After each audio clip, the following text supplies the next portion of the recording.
اعوذ باللہ من الشیطان الرجیم بسم اللہ الرحمن الرحیم یا ایہا الرسول بلغ ما انزل الیک من ربک وَإِن لَّمْ تَفْعَلْ فَمَا بَلَّغْتَ رِسَالَتَهُ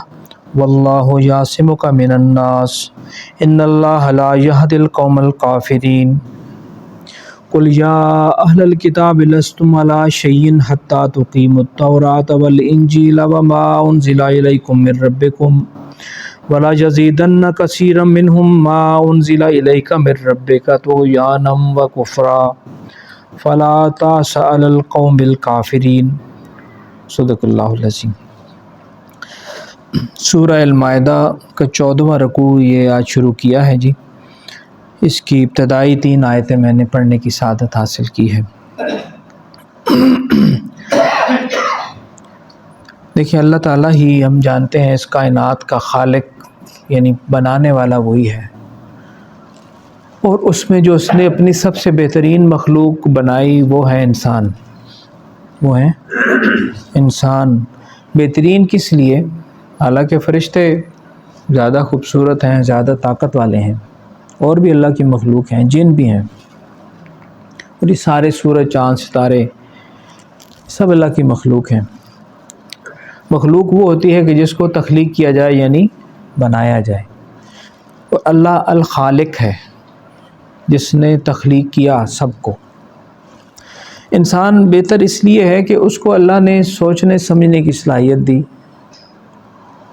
اور اس کے سامنے دونوں راستے رکھ دیے، سیدھا راستہ بھی اور ٹیڑھا راستہ بھی، حق بھی اور باطل بھی، یعنی دونوں چوائسز، دونوں چیزیں واضح کر کے بتا دیں، اور پھر اس کو اختیار دے دیا کہ چاہو تو سیدھے راستہ اختیار کر کے میری طرف آ جاؤ، میری رضا حاصل کر لو، لیکن دوسرا راستہ بھی ہے، اگر اس پہ جانا چاہو تو جاؤ، لیکن اس کا انجام بہت برا ہے۔ یعنی یہ سوچنے سمجھنے کی صلاحیت کی وجہ سے تو بہترین تب تک ہی ہے یہ انسان جب تک وہ سیدھے راستے پر چلے، کیونکہ جب وہ ٹیڑھے راستے پہ چلتا ہے، یعنی ٹیڑھا راستہ وہ ہے جو اللہ اور اس کے رسول کے راستے سے ہٹ کے ہے، تو اللہ کہتے ہیں کہ بل اولئک کالانعام بل ہم اضل، کہ گویا وہ جانور ہیں، چوپائے ہیں، بلکہ اس سے بھی، یعنی وہ انسان پھر ایسی حرکتیں کرنے لگتا ہے کہ جو درندے بھی نہیں کرتے۔ آپ دیکھ رہے ہیں انسان پوری دنیا پہ امر دوڑائیں، اور تازہ ترین حالات تو آپ کے سامنے غزہ کے ہیں کہ وہ جو کچھ نہ کسی بچے کی پرواہ، نہ کسی عورت کی، نہ بوڑھے کی، نہ ضعیف کی، کسی کی پرواہ نہیں، بے دریغ قتل عام۔ آپ مجھے بتائیں، اگر کوئی درندہ، کوئی شیر، ریچھ وغیرہ ہو تو وہ ایک آدھ کو پھاڑ ڈالتا ہے نا، اور وہ بھی عام طور پہ اپنی نسل کو نہیں پھاڑتا، کبھی ریچھ کو نہیں پھاڑتا، شیر کو نہیں کھاتا، دوسروں کو کھا جاتا ہے، لیکن وہ بھی ایک آدھ کو ہی کھائے گا نا۔ لیکن انسان جب ٹیڑھا ہو جاتا ہے تو وہ ان درندوں، وحشیوں سے بھی زیادہ بڑا وحشی ہو جاتا ہے۔ اس دن بھی میں نے آپ کو کہا تھا کہ اسرائیلی ایک وزیر نے امریکہ میں ایک سیمینار میں خطاب کیا، اور اس نے یہ جملہ بولا کہ یہ انسان نہیں ہے، یعنی فلسطینی انسان نہیں ہے، یہ جانور ہیں، اور ان کے کوئی حقوق نہیں ہوتے۔ اور کل کا میں نے اس کی شاید سکرین شاٹ بھی لیا تھا، BBC کی خبر تھی کہ ان کی حکومت کی پالیسی یہ ہے کہ یہ فلسطینی، اس کا جملہ یہ لکھا ہوا تھا کہ انسانوں کے روپ میں یہ حیوان ہیں، یعنی انسانوں کے روپ میں یہ حیوان ہیں، لہٰذا ان کے بارے میں زیادہ فکر مند ہونے کی ضرورت نہیں ہے کہ وہ مارے جا رہے ہیں۔ خلاصہ ان کی یعنی گفتگو کو یہ تھا کہ انسانوں کی شکل میں یہ حیوان ہے۔ آپ مجھے بتائیے وہ حیوان کیوں ہیں؟ تم نے ان کی زمینوں پہ قبضہ کر رکھا ہے، ان کی بستیوں کو اجاڑ کے بلڈوزر چلا کے اپنے لوگوں کو اپنی فوج کی نگرانی میں وہاں آباد کراتے ہو، اور انہیں یہ بھی حق نہیں کہ وہ یہ کہہ سکیں کہ یار یہ ہماری زمینیں، ہماری زمینوں پہ تم ہمیں ہی جو ہے نا وہ در بدر کر رہے ہو، مار رہے ہو، اور پھر ہم اگر کوئی اف بھی کریں تو تم کہتے ہو یہ انسان نہیں، یہ حیوان ہے۔ تو تو یہ یہودی بدترین مخلوق ہے۔ خیر، میں نے بات یہ کر رہا تھا کہ انسان اشرف المخلوقات تب تک ہے کہ جب تک وہ سیدھے راستے پر ہے، صراط مستقیم پر ہے، ورنہ وہ جانوروں سے بھی، ان سے وحشیوں سے بھی، درندوں سے بھی بدتر مخلوق ہے۔ اب کراچی میں کل آپ نے نہیں دیکھا کہ اس نے اپنی ماں کو، اپنی بہن کو، بیٹی کو، بیوی کو، غالباً 4 عورتوں کو ذبح کر ڈالا نا انسان نے، اپنی ماں کو، اپنی بہن کو، اپنی بیوی کو، اپنی بچی کو۔ تو لہٰذا ثابت کیا ہوا کہ انسان اشرف المخلوقات تب تک ہے جب تک وہ صراط مستقیم پر چلتا ہے، ورنہ اس کی پستی کی کوئی حد ہی نہیں۔ اچھا، اب یہ 3 آیتیں میں نے پڑھی، ان کی بات کرنے سے تھوڑی سی بات کروں گا، دیر بھی ہوگی، کہ انسان کو سیدھے راستے پر قائم رکھنے کے لیے اللہ نے جب انسانوں کو بنایا تو سیدھے راستے پر قائم رکھنے کے لیے پے در پہ اپنے پیغمبر بھیجے، اپنے رسول، اپنے نبی بھیجے، لاکھوں، ہزاروں، لاکھوں بھیجے، تاکہ یہ انسان بنا ہے نسیان سے، بھول جاتا ہے۔ نسیان کہتے ہیں بھول جانے کو، انسان اسی سے بنا ہے، لفظ انسان کا، کہ یہ بہت جلد بھولنے والا ہے۔ اب آپ تھوڑا سا پچھلے چند سالوں پہ نظر دوڑائیں، اپنے ملک میں بات کرتا ہوں، کہ ایک وہ بچی قصور میں، ایک بچی کا بے دردی سے وحشیانہ قتل ہوا تھا، عصمت دری ہوئی تھی، پھر قتل ہوا تھا، کتنا شور شرابہ ہوا تھا، اخباروں میں بھی یہی خبریں، ٹی وی میں بھی یہی خبریں، جلسے جلوس ہوئے، یہ ہو کر دیں گے اور وہ کر دیں گے۔ 10 دن نہیں گزرتے قوم بھول جاتی ہے۔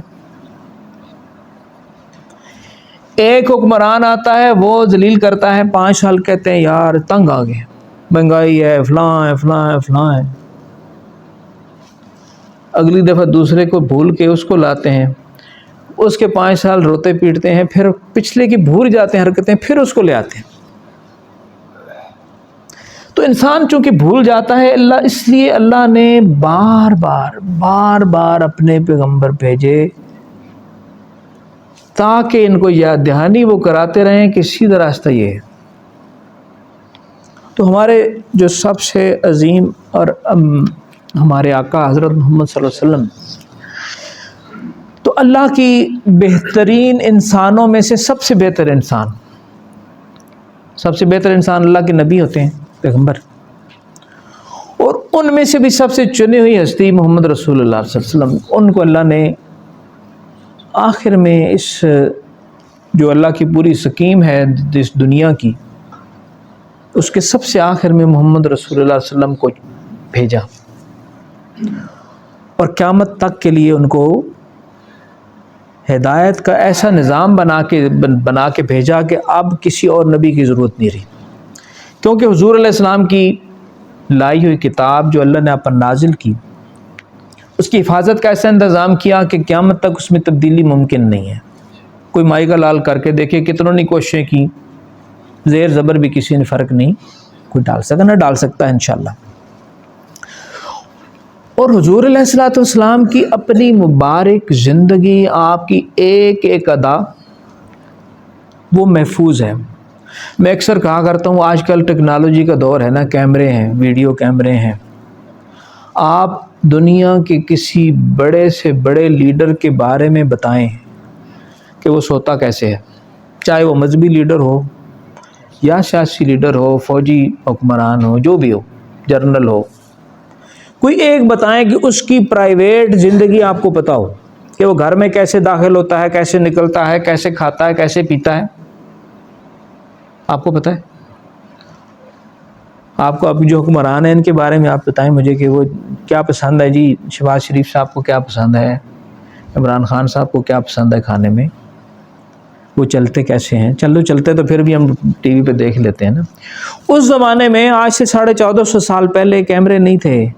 لیکن حضور کے عاشقوں نے آپ کی ایک ایک ادا، آپ مسکراتے کیسے تھے، آپ چلتے کیسے تھے، آپ گھر میں آتے تو آپ کی ادا کیا ہوتی تھی، گھر سے نکلتے تو ادا کیا ہوتی تھی، دوستوں کے ساتھ کیسے بات ہوتی تھی، دشمنوں کے ساتھ کیسے بات ہوتی تھی، ایک ایک چیز آپ کے چاہنے والوں صحابہ کرام رضوان اللہ علیہ مجمعین نے اس کو ریکارڈ کیا، اور وہ ایک ایک ادا آپ کی ہمارے پاس اتنی تفصیل سے موجود ہے جو آج کیمروں کے دور میں بھی کسی کی ہمارے پاس آج بھی موجود نہیں ہے، ہو ہی نہیں سکتی، کیونکہ اس کی حفاظت کا بندوبست اللہ نے کر دیا۔ قرآن کی حفاظت کا بندوبست بھی قیامت تک، اور حضور علیہ الصلوۃ والسلام چونکہ آخری نبی ہیں، آپ کی ایک ایک ادا جس کو ہم سنت کہتے ہیں، وہی سنت ہے نا جو آپ کا طریقہ ادا ہی ہم دوسرے معنوں میں کہہ رہا ہوں کہ آپ کی ایک ایک ادا، آپ کے لفظ منہ مبارک سے نکلا ہوا ایک ایک لفظ آج ہمارے پاس محفوظ ہے۔ اگر کوئی ان سے ہدایت لینا، حضور نے کہا تھا کہ میں یہ دو چیزیں چھوڑے جا رہا ہوں، ایک اللہ کی کتاب اور میری سنت۔ اب جو پہلی آیت ہے اس میں حضور سے ہی خطاب ہے۔ اب دیکھیے قرآن، یہ جو پہلی آیت ہے یہ بہت سارے، جو ہمیں تو ثبوت نہیں چاہیے کہ قرآن اللہ سے کی نازل کرتا ہے، کیونکہ حضور نے ہمیں بتایا کہ اللہ نے نازل کیا ہے نا، لیکن کوئی مانگے تو اس میں سے ایک ثبوت یہ ہے، یہ آیت کہ یہ حضور کا اپنا لکھا ہوا نہیں ہے۔ اب مثال میں آپ کو دیتا ہوں کہ حضور علیہ السلام مکہ میں تھے، بڑا سختی کا دور تھا، یعنی ہر طرف سے مشکلیں، ہر طرف سے تکلیفیں، ہر طرف سے گالیاں، دشمنیاں عروج پر تھیں، اور اس میں آپ کو اللہ نے حضور علیہ السلام کو معراج کا سفر کرایا، اسراء اور معراج کرایا ایک رات میں، رات کے بھی کچھ حصے میں۔ اب پہلے وہ لوگ نہیں مان رہے، آپ کہتے تھے کہ میں اللہ کا رسول ہوں، ابو جہل اینڈ کمپنی آگے سے بکواس کرتے۔ اب صبح یہ بیان کرنا کہ یار میں راتوں رات گیا ہوں یہاں سے بیت المقدس، مسجد اقصیٰ، اور وہاں سے میں گیا ہوں 7 آسمانوں پہ، اور پھر واپس بھی آ گیا ہوں، اس دور میں آج بھی پاسبل نہیں ہے، اس دور میں کہ جب یہاں سے جنڈ جانے کے لیے پورا دن لگتا ہو، لاہور جانے کے لیے پیدل 15 دن لگتے ہوں، اس میں بندہ کہے کہ میں 7 آسمانوں تو ہو کے آ گیا، تو آگے کیا توقع آپ کرتے تھے کہ وہ کہیں گے واہ جی واہ، وہ یہ تو نہیں کر رہا، انہوں نے پتا تھا، حضور کو پتا تھا یہ میں بات، مجھے رسول ہی نہیں مان رہے، اگر یہ میں بات کروں گا تو آگے سے تو اور مذاق اڑائیں گے، اور وہی ہوا۔ جب بیان صبح حضور نے بتایا کہ مجھے اللہ نے راتوں رات، میں مسجد اقصیٰ بھی دیکھ آیا ہوں، وہاں سے 7 آسمانوں کی سیر بھی کر آیا ہوں، تو ابو جہل نے کہا لو جی اے نویں گل آ گئی، مذاق بنایا۔ لیکن اللہ کے نبی کے ذمے جو اللہ کرتے ہیں وہ انہیں بیان کرنا ہوتا ہے۔ کئی موقع ایسے آپ قرآن میں پڑھتے ہیں کہ جو ان کا بیان حضور کی اپنی ذات کے لیے، اپنی ذاتی زندگی کے لیے بہت ہی مشکل تو سارا ہی تھا، جب یہ کہتے تھے کہ لا الہ الا اللہ، اللہ کے سوا کوئی معبود نہیں، تو یہ بھی مشکل تھا، لیکن جو ذاتی زندگی کے لیے بھی باتیں وہ بہت مشکل تھیں۔ تو اس لیے اللہ نے کہا کہ یا ایھا الرسول، اے میرے پیارے رسول محمد رسول اللہ صلی اللہ علیہ وسلم، بلغ، آپ بیان کر دیجئے، تبلیغ کر دیجئے، ما انزل الیک، جو کچھ آپ پر نازل کیا جا رہا ہے، جو کچھ ما انزل الیک، جو آپ کی طرف نازل کیا گیا ہے یا نازل کیا جا رہا ہے، من ربک، آپ کے رب کی طرف سے۔ آپ نے کیا کرنا ہے، رسول کا کام ہی ہوتا ہے کہ جو کچھ اللہ کہے، اپنی طرف سے رسول کچھ نہیں کہتا، رسول اپنی طرف سے ایک لفظ بھی نہیں کہتا۔ اللہ کہنے کہ یا ایھا الرسول بلغ ما انزل الیک من ربک، اے میرے پیارے رسول آپ بیان کر دیجئے جو کچھ آپ کے رب کی طرف سے آپ پر نازل ہو رہا ہے۔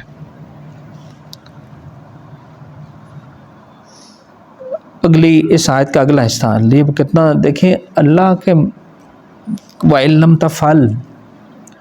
اور اگر آپ نے یہ بیان نہ کیا، حالانکہ اس کا کوئی امکان نہیں تھا کہ حضور علیہ السلام کوئی بات چھپا لیں گے کہ، لیکن اللہ تو ہر چیز کو کھول کھول کے بیان کرتا ہے نا. وَإِن لَّمْ تَفْعَلْ، اور اگر آپ نے یہ نہ کیا، فَمَا بَلَغْتَ رِسَالَتَهُ، تو میرے حبیب پھر آپ نے رسالت کا حق ادا نہیں کیا. یعنی اللہ تعالیٰ ایک لحاظ سے یہ سخت بات کر رہے ہیں، حالانکہ اس کا امکان ہی نہیں تھا کہ حضور پہ کوئی چیز نازل اور آپ بیان نہ کریں، لیکن میرے اور آپ کے لیے یہ اللہ بتا رہے ہیں کہ جو کچھ میں نازل کر رہا ہوں، میرا رسول بلا کم و کاسد وہ تم تک وہ پہنچا رہے. ایک بات تو یہ، اور دوسری بات ہمارے لیے یہ کہ یہ قرآن اس لیے آیا ہے کہ اس کو بیان کیا جائے. اس کو جی اللہ کی طرف سے ہمارے لیے ایک میسج ہے، ایک حکم نامہ ہے، ایک آرڈر ہے، ایک دین ہے، اس کے اندر ایک زندگی کا نظام ہے کہ اس کو بیان کیا جائے، صرف پڑھا نہ جائے. حضور علیہ السلام کی ایک حدیث شریف کا مفہوم ہے، میں اس دن پڑھ رہا تھا. اس کا مفہوم ہے کہ آپ نے فرمایا کہ یا اہل القرآن، کہ اے اہل قرآن، یعنی اے قرآن کے ماننے والوں، اس قرآن کو اپنا تکیہ نہ بنا لینا، بلکہ اس پہ غور و فکر کرنا، اس کو بیان کرنا، اس کو یعنی دوسروں تک پہنچانا. تکیہ کیا ہوتا ہے کہ بندہ اس کو سر رکھ کے، مطلب یہ کہ ہم اس کو صرف اس لیے پڑھیں کہ جناب الف لام میم پڑھیں گے 30 نیکیاں مل جائیں گی، یا کوئی نواں گھر بنایا چلو جی ختم قرآن کرا دو، نات چول پکا دو. اس طرح ہی ہو رہا ہے نا. جو اس میں لکھا ہے، جو زندگی گزارنے کا نظام اس میں لکھا ہے کہ زندگی کیسے گزارنی ہے، وہ جب تک بیان نہیں ہوگا تو سمجھ نہیں آئے گی.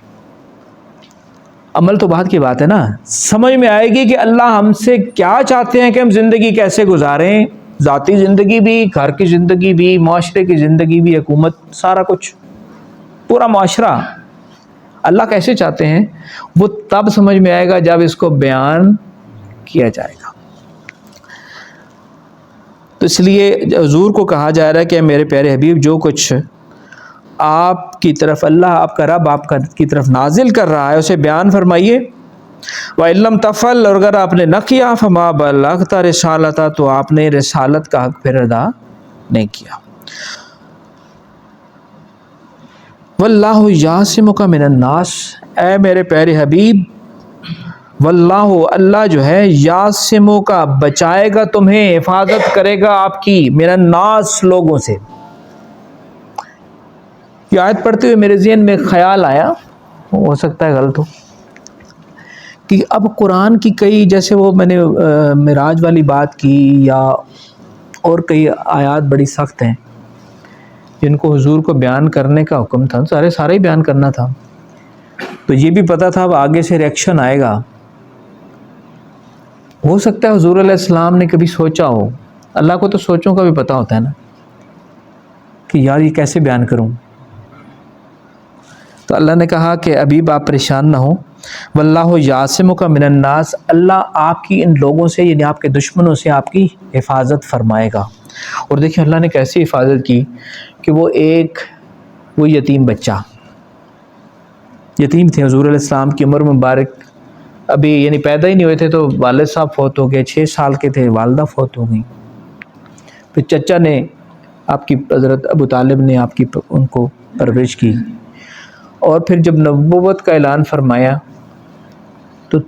دشمنیاں عروج پر تھیں، لوگوں نے جینا محال کر دیا تھا. تو ایک دنیاوی سہارا چچا تھا، اور ایک بیوی سیدہ خدیجہ ہماری ماں رضی اللہ عنہا، یہ دنیاوی سہارے. یہ 2 سہارے بھی 1 سال میں اٹھ گئے، سیدہ خدیجہ بھی رضی اللہ عنہا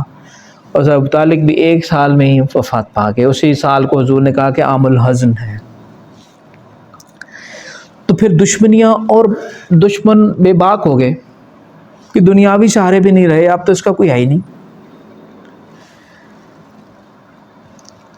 اور ہجرت کے دن کا واقعہ آپ دیکھیں کہ آپ کے گھر کا محاصرہ ہے، محاصرہ کیا ہے، پلاننگ ہوئی ہے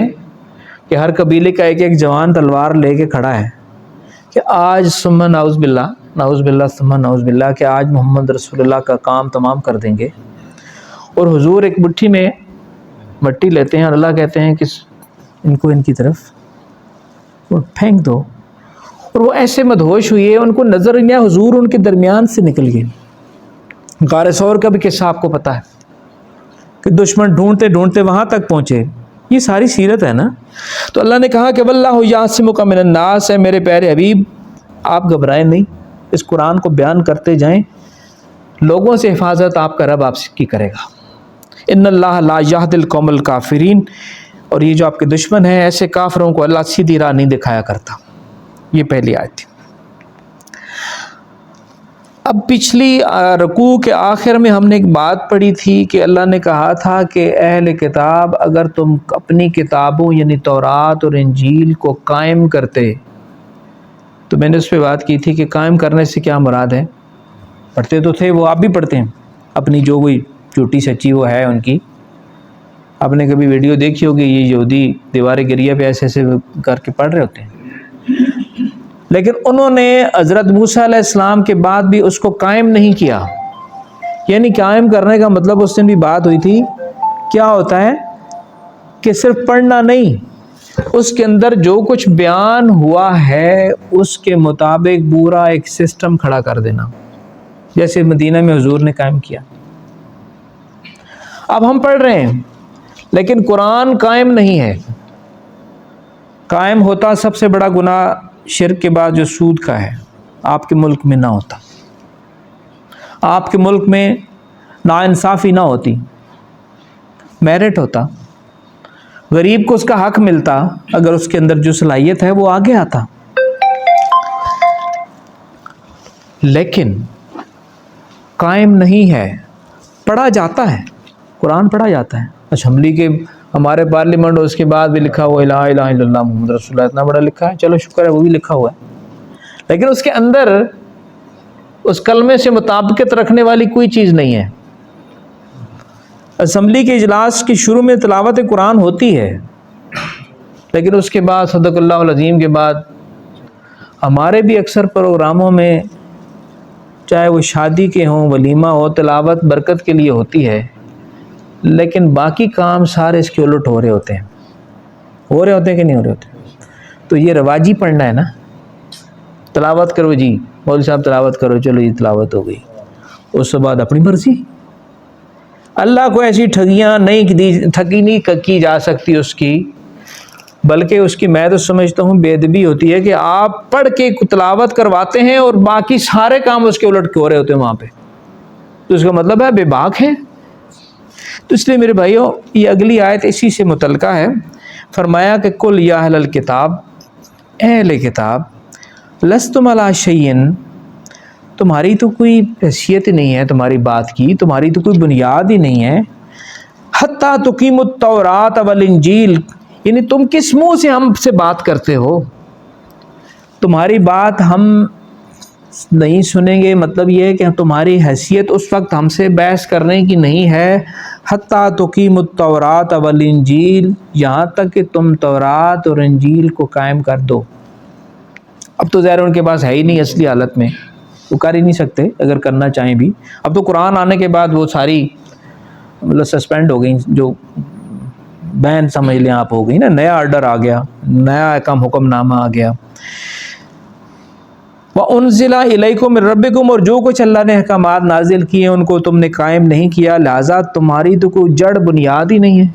کہ تم ہمارے ساتھ کوئی بات کر سکو گے، یعنی بحث مباحثہ کر سکو۔ وَلَيَزِيدَنَّ كَثِيرًا مِّنْهُمْ، تو پھر اللہ کہہ رہے ہیں کہ اے میرے پیارے حبیب، یہ تو اپنی ہٹ دھرمی کی وجہ سے، حسد کی وجہ سے، جو کلام اللہ قرآن آپ پر نازل کر رہا ہے نا، یہ بدائے ہدایت اس سے لینے کے اور زیادہ گمراہیوں میں پڑتے چلے جا رہے ہیں۔ وَلَيَزِيدَنَّ كَثِيرًا مِّنْهُمْ مَا أُنزِلَ إِلَيْكَ، اے حبیب آپ کی طرف جو نازل کیا جا رہا ہے، یہ اس سے ہدایت پانے کی بجائے گمراہی میں اور پڑھتے چلے جا رہے ہیں۔ طغیانم و کفرا، طغیانی میں نے اس سے بھی عرض کیا تھا حد سے نکل جانے کو طغیانی کہتے ہیں، بغاوت کرنے کو، کفر میں بڑھتے چلے جا رہے ہیں۔ فلا تاس علی القوم الکافرین۔ اب نبی کی ایک اور شان یہ ہوتی ہے کہ وہ آخر حد تک خیرخواہی چاہتا ہے کہ یار یہ کسی طریقے سے ہدایت والے بن جائے، کسی طریقے سے یہ اللہ کی مخلوق جو ہے یہ ہدایت پا جائے۔ اب نبی اگر کوئی عذاب آتا ہے کسی قوم پہ تو نبی خوش نہیں ہوتے تھے کہ یار چلو میرے نال زیادتیاں کیتیاں نے، خوش نہیں، افسوس کرتے تھے لوگوں پہ۔ اب حضور علیہ السلام بھی پریشان ہوتے تھے کہ میں نے جہنم سے کھینچتا ہوں، پیچھے پکڑ پکڑ کے کھینچتا ہوں، لیکن یہ ہے کہ جہنم میں جانا چاہتے ہیں۔ یہی ہوتا ہے نا مطلب اس کا، کہ ایک بندہ اور وہ بھی اللہ کا نبی پے در پہ سمجھا رہا ہے، دعوت دے رہا ہے، وہ یہ کہ صرف یہ نہیں کہ مان نہیں رہے بلکہ الٹا اس بندے کے ساتھ دشمنی پہ اتر رہے ہیں۔ اب میں اور آپ فرض کریں، میں اور آپ اگر اپنا جائزہ لیں، ہم کسی کو دعوت دینے جائیں دین کی، آگے سے بندہ ہمیں دو باتیں سنائے، اسی لڑنے مرنے تو نہیں آ جاؤں گے، ویسے آ جائیں گے نا، یا کم از کم کہیں گے دفع کرو یار بہنا، دفع کرو،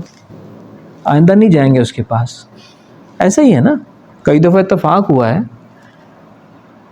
اسلام آباد میں ہم کہیں دعوت ایک جگہ دے رہے تھے، ایک بندے کے گھر گئے تو وہ لگتا تھا کہ نشے میں،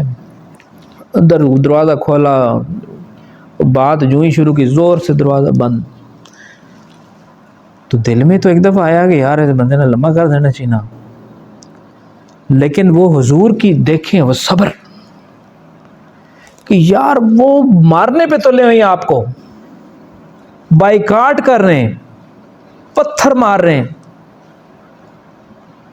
اور حضور اگر زبان سے ایک لفظ بول دینا بد دعا کا تو اتنی دیر بھی نہیں لگنی، لیکن فرشتہ آتا ہے کہتا ہے کہ اے یا رسول اللہ زخمی ہیں آپ، پتھر کھائے ہیں، گالیاں پڑی ہیں، تو تکارا گیا ہے لوگوں کی طرف سے، آپ اللہ نے پہاڑوں کا فرشتہ ساتھ بھیجا ہے، آپ اشارہ کر دیں تو اللہ ان طائف والوں کو ان پہاڑوں کے بیچ پیس کر رکھ دے گا۔ لیکن وہ رحمت للعالمین کیا کہتے ہیں کہ نہیں، یہ مجھے پہچانتے نہیں ہیں، مجھے امید ہے کہ ان کی نسلوں میں سے ایمان والے پیدا ہوں گے۔ مفہوم؟ وہ بندہ جس نے آپ کی بیٹی اپنی، وہ جو فتح مکہ ہوتا ہے نا، تو وہ بندے بھی حاضر ہوتے ہیں جو اس سے پہلے جنہوں نے دشمنی کی حد کر دی تھی، وہ بندہ بھی آتا ہے جس نے آپ کی بیٹی کو برچھا مارا تھا اور اسی کی زخم سے وہ شہید ہو گئی تھی۔ اب میری اور آپ کی بیٹی کو کوئی تھپڑ مارے نا، چھوڑیں گی نہیں، وہ بندہ بھی آتا ہے حضور کی خدمت میں اور آ کے عرض کرتا ہے ندامت کا، اور کہتا ہے یا رسول اللہ میں آپ پر ایمان لانا چاہتا ہوں۔ آپ نے کہا ٹھیک ہے یار، اتنا جگر ہے کسی کا؟ ہے کوئی؟ آپ نے گریبان میں جھانکے نا، لیکن وہ اللہ کے رسول آخر دم تک خیرخواہی چاہتے ہیں کہ یار یہ سیدھے راستے پر آ جائیں۔ وہ بندہ، وہ بندی ہند جس نے احد میں آپ کے چچا کو شہید کروایا اور آپ کا پیٹ مبارک سیدہ حمزہ کا چاک کروایا اور آپ کا کلیجہ نکال کے اپنے دانتوں میں چبایا، سید الشہداء امیر حمزہ رضی اللہ عنہ، فتح مکہ کے دن وہ بھی آتی ہے اور کہتی ہے محمد صلی اللہ علیہ وسلم میں آپ پر ایمان لانا چاہتی ہوں۔ یہ نہیں کہا کہ اچھا تو ہی نے میرے چچا کا کلیجہ چبایا تھا نا، حالانکہ وہ حضور کے ذہن سے کبھی نکلا ہی نہیں وہ واقعہ، اپنی سب سے پیار تھا اپنے چچا سے، عمر میں بھی 2 سال کا ہی فرق تھا تقریباً،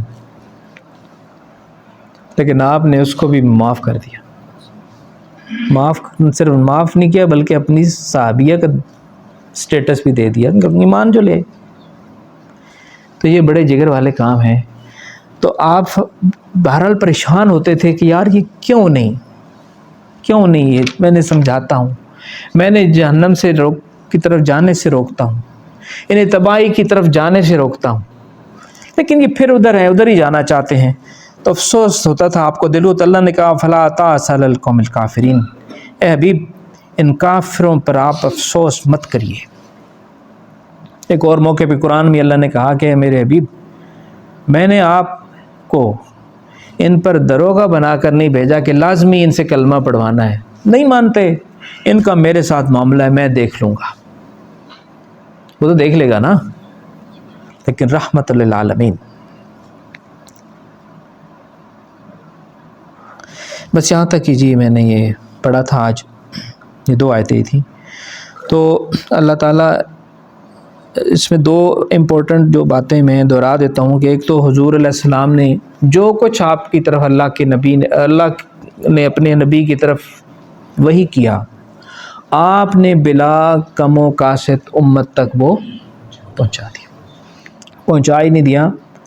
بلکہ پہنچانے کا حق ادا کر دیا۔ آخری جو حجت الوداع جسے کہتے ہیں، حجت الوداع، اس میں آپ نے بہت بڑا مجمع تھا، 1.25 لاکھ کے قریب صحابہ کا، تو آپ نے پوچھا اے لوگو کیا میں نے تم تک اللہ کا پیغام پہنچا دیا؟ سب نے کہا یا رسول اللہ آپ نے پہنچا ہی نہیں دیا بلکہ پہنچانے کا حق ادا کر دیا۔ 3 بار آپ نے پوچھا، سب نے کہا کہ یا رسول اللہ آپ نے پہنچا دیا اور پہنچانے کا حق ادا کر دیا۔ پھر آپ نے انگلی کھڑی کی آسمان کی طرف اور کہا کہ اللہم اشہد، اے اللہ تو گواہ ہے نا کہ میں نے اپنی ڈیوٹی پوری کر دی۔ اب وہ ڈیوٹی حضور نے تو خیر حق ادا کر دیا، اس کا ساری زندگی آخری دنیا سے پردہ فرمانے تک آپ امت کی فکر میں ہی رہے، آخری لمحات میں بھی امت کی ہی فکر تھی۔ اور آپ نے بھی ہمیں بتایا ہے کہ قیامت والے دن جب سب بندے، سب نبی بھی نفسی نفسی کہہ رہے ہوں گے اور میں اس وقت امتی یعنی اپنی امت کی فکر میں ہوں گا۔ ایسا نبی جس نے ساری زندگی ہماری فکر کی، اور ہمیں اس کے لائے ہوئے دین کی فکر نہیں ہے جو مغلوب ہے اس وقت پوری دنیا میں۔ پٹ رہے ہیں ہم، امت حضور کی امت غزہ میں حضور کی امت نہیں پٹ رہی، وہ ٹکڑے ٹکڑے جو لاشیں ہیں وہ حضور کی امت ہی نہیں ہے، اسی وجہ سے تو ان پہ یہ مصیبت آئی ہوئی ہے۔ اس القدس کے اور اقصیٰ کے وارث ہی تو ہیں، اور کیا غلط قصور ہے ان کا؟ تو میرے بھائیوں یہ ہمارے اوپر بھی حق ہے کہ ہم حضور نے ہماری اتنی فکر کی، ہم حضور کے دین کی تھوڑی سی تو فکر کر لیں، آپس میں دست و گریباں ہونے کی بجائے۔ کل حضور کو حوض کوثر پہ کس منہ سے ہم منہ کتنا یہ دکھائیں گے چہرہ، اس لیے ہمیں فکر کرنے کی ضرورت ہے۔ اور نماز جو حضور نے فرمایا کہ میری آنکھوں کی ٹھنڈک ہے، اس کی فکر کریں تاکہ حضور کی آنکھیں ٹھنڈی ہوں ہمارے اس عمل کی وجہ سے کہ ہم نماز قائم کریں، نماز کو خشوع و خضوع سے پڑھیں، اور باقی معاملات جو حضور نے ہمیں سکھائے ہیں، زندگی گزارنے کا جو ڈھنگ سکھایا ہے، ایک دوسرے کے حقوق جو بتائے ہمیں، ہم ان سب کو فالو کریں، تب حضور علیہ الصلوۃ والسلام کی شفاعت کے ہم مستحق ٹھہریں گے۔ تو اللہ تعالیٰ ہمیں حضور کا سچا امتی بنائے، اور حضور ہمیں جو اتنی تکلیفیں اٹھا کے یہ قرآن اور اپنی ساری سیرت ہمارے پاس چھوڑ گئے بلا کم و کاسط، اس کو اپنانے کی توفیق عطا فرمائے۔ اور یہی امت کے اس دنیا میں بھی عروج کا راستہ یہی ہے، اور آخرت کی ہمیشہ ہمیشہ کی کامیابی کا راستہ بھی یہی ہے۔ آمین۔ اللہم صلی علی سیدنا محمد النبی الامی وعلی آلہ وسلم تسلیما۔ ربنا آتنا فی الدنیا حسنہ وفی الآخرۃ حسنۃ وقنا عذاب النار۔ الہ العالمین، ہمارے پیارے آقا علیہ الصلوۃ والسلام نے ہمارے لیے بہت تکلیفیں اٹھائیں، اے اللہ وہ لولوان ہوئے، انہیں ہجرت کرنا پڑی، اپنا گھر بار چھوڑنا پڑا، اللہ ہمیں ان کی سچی محبت نصیب فرما دے، سچی اتباع نصیب فرما دے،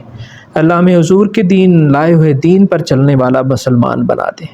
اللہ یہ جو ہم نے ٹکڑیاں ٹکڑیاں بنا لی ہیں ان سے ہمیں، ان فتنوں سے ہمیں بچا لے، ہمیں حضور کا امتی بنا لے، ہمیں صرف حضور کا امتی اپنا تعارف بنانے کی توفیق عطا فرما دے۔ اے اللہ نہ ہم دیوبندی ہوں، نہ بریلوی ہوں، نہ اہل حدیث ہوں، یا اللہ ہم حضور کی امتی ہوں۔ الہ العالمین یہ پوری امت اس وقت اس پیغام اور مشن کو چھوڑ چکی، یا اللہ اس کو اس کی طرف لوٹا دے۔ اے اللہ قرآن اور حضور علیہ السلام کی سنت کی طرف لوٹا دے۔ اے اللہ ہمیں اچھے حکمران نصیب فرما دے۔ اے اللہ ہمیں اچھے دینی رہنما بھی عطا فرما دے اور سیاسی رہنما بھی عطا فرما دے، جو آپ کے اور آپ کے حضور کے چاہنے والے ہوں، آپ کے پیارے حبیب کے چاہنے والے ہوں۔ اے اللہ پوری امت اس وقت مشکلات کا شکار ہے، خاص کر غزہ میں ہمارے بھائی کٹ مر رہے ہیں، لبنان میں ہمارے بھائی کٹ مر رہے ہیں۔ اے اللہ ان کی مدد فرمائیے، ان کی حفاظت فرمائیے، اپنی طرف سے ان کا کوئی مددگار بھیج دیجیے۔ اے اللہ اس امت کو اتحاد عطا فرمائیے۔ اے اللہ یہ جو میرے بھائی، میرے بزرگ اور بچے بیٹھے ہیں، یا اللہ ان سب کے دلوں کی جائز حاجتوں کو پورا فرما دے، سب کی مشکلوں کو آسانیوں میں بدل دے، سب کی جو بھی تنگی اور پریشانیاں ہیں، مالی تنگیاں ہیں، کسی قسم کی تنگیاں ہیں، سب کو آسانیوں میں بدل دے۔ اے اللہ جی جو بے روزگار ہیں انہیں اچھے روزگار عطا فرما دے۔ اے اللہ جو بیمار ہیں ان کو صحت کاملہ عطا فرما دے۔ اے اللہ جو میرے بزرگ بیٹھے ہیں ان کا سایہ تا دیر ہم پر قائم رکھیں۔ یا یہ جو میرے بھائی ہیں، یا اللہ ان سب کے ساتھ ہم سب کو، ہمارے دلوں کو محبتوں سے جوڑ دے، اس دین کے رشتے سے یا اللہ ہمارے درمیان دلوں کی تمام قدورتوں کو دور فرما دے۔ اے اللہ ہم سب کو مل کر اس دین کے لیے کام کرنے کی توفیق عطا فرما دے۔ اے اللہ ہمیں اپنے رستے میں قبول فرما لے۔ اے اللہ ہمیں سعادت کی زندگی اور شہادت کی موت نصیب فرمائے۔ اے اللہ جو ہمارے بزرگ، ہمارے عزیز اقربا، ابھی عبدالرحیم صاحب اور سعید صاحب کی بہن ایک حادثاتی موت کا شکار ہوئی، یا اللہ ان کی مغفرت فرمائیے۔ اے اللہ جو بھی اس دنیا سے گئے، ہمارے بھائی بہنیں بزرگ جو بھی ایمان کی حالت میں گئے، اللہ ان کی قبروں کو منور فرما دے۔ اے اللہ ان کی قبروں کو جنت کے باغوں میں سے ایک باغ بنا دے۔ اے اللہ ہم آپ سے معافی اور عافیت کا سوال کرتے ہیں۔ اے اللہ ہمیں حادثاتی اموات سے آپ کی پناہ مانگتے ہیں۔ اے اللہ جب بھی ہم دنیا سے جائیں یا اللہ ایمان کی حالت میں ہوں۔ وصلی اللہ تعالی علی خیر خلقہ سیدنا محمد مبارک وسلم۔ جزاک اللہ جی۔